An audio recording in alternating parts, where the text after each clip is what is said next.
Hello all. Haven't done a recording in a minute here, but I thought it was about time for an update. Here we're looking at my yoga spot, I call it lovingly my ashram. And yeah, and then if we come around here, very exciting new, oh, those are berries. We've got our berry hedge started up. We've got some beautiful raspberry plants just went in the ground.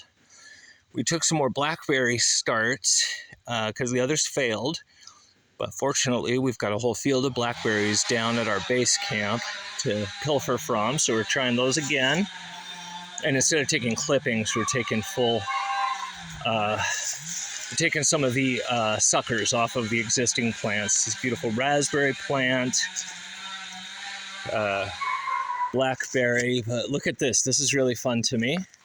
This is our pond. We've been several days, quite a few days without any water, and we are indeed holding water. And I don't know if you can see, but if we get right up in there, yeah, we've got duckweed in here now. So what that's going to do is as the water level comes up, the duckweed will spread out, and then as it drops back down, it'll leave a coating on the walls of organic matter, which will then rot and penetrate into the dirt and help to actually seal the pond. So as it rises and falls, it's actually helping to seal itself.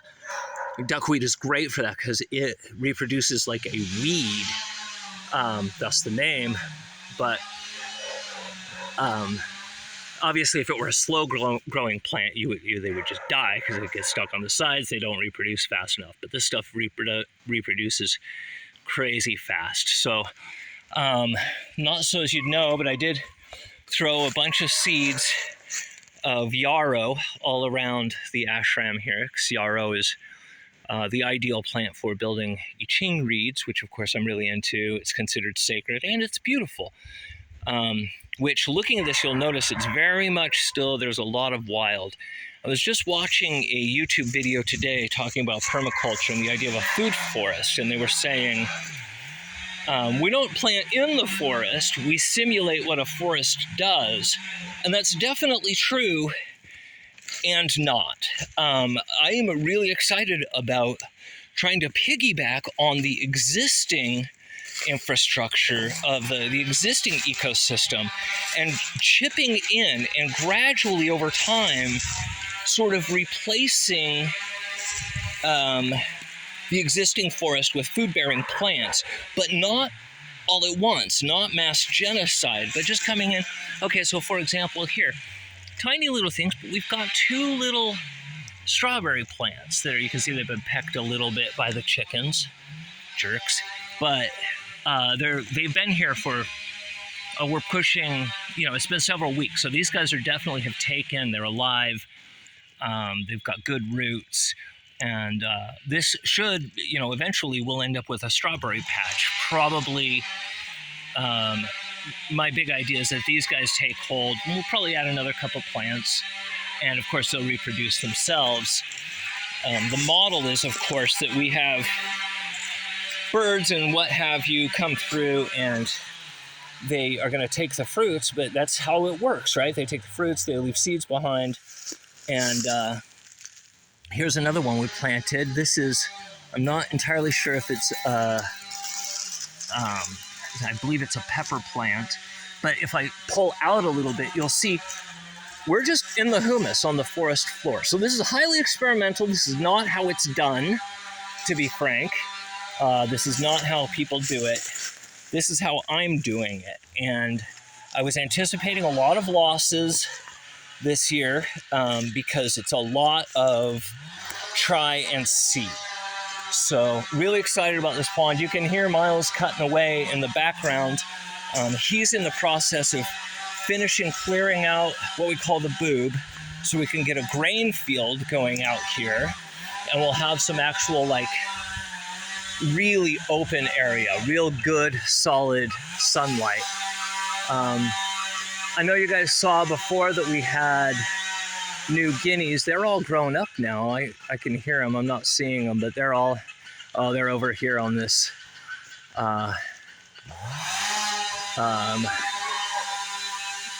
oh, what do we call that? Well, it's kind of a like lame hugel mound, but it's creating a sort of a faux fence line is what we're doing, is we're kind of fencing in this area around with our fallen trees. Of course, we're keeping the good logs for building, but a lot of this stuff is just scrap and it's just being built up into a fence line.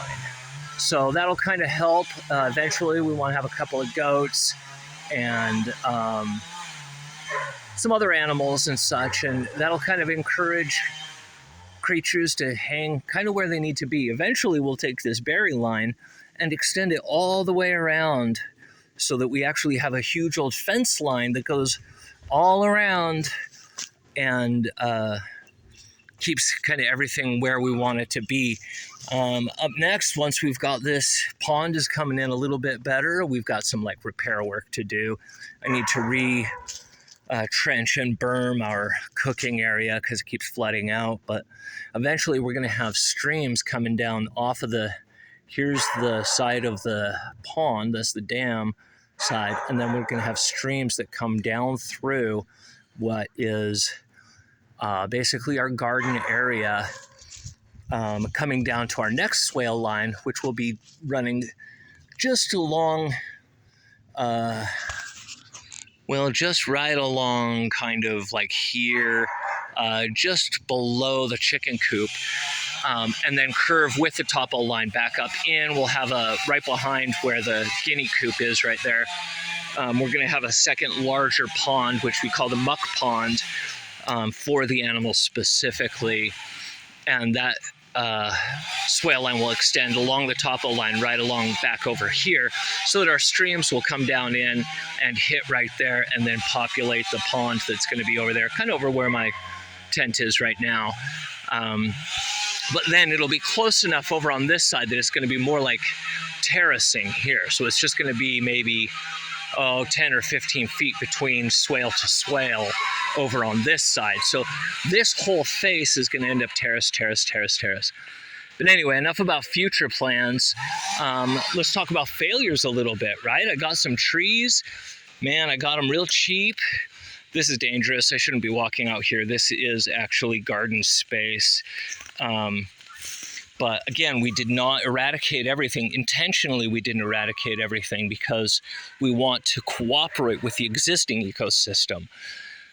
We aren't in a devastated ecosystem. We're in a reasonably thriving forest. So we're not trying to destroy what's here already. We're trying to incorporate what we're doing. But a huge part of that is, oopsie, we planted this tree. That's an apple, I believe, if I'm not mistaken. And it's doing, guess what it's doing? It's doing nothing. I'm pretty sure that's just a dead piece of wood sitting in the ground. And look over here. Oh, boy. Got another one over here. It's dead.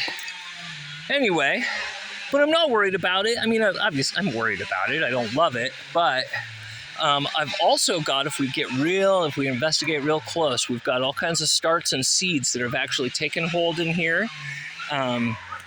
We've got some stuff that the dang chickens have missed in their attempted genocide. But yeah, lots of really fun stuff going on. We do have some plants growing. We've scattered just like a ton of seeds just like randomly around the property. And I'm really excited to start finding like random lentil plants and bean plants, maybe a watermelon plant randomly coming up here or there. That to me is about the most fun you can imagine. Anyway, we're almost to 10 minutes. This is a long one, but I guess I should do this more often so they don't get so long on each one. But we're feeling springtime. It's feeling positive. Lots of really great growth going on around here. So we're excited. Thanks for joining us. I'll try to check back in before it's been a full month again. I'll try to get back at least onto the weeklies. But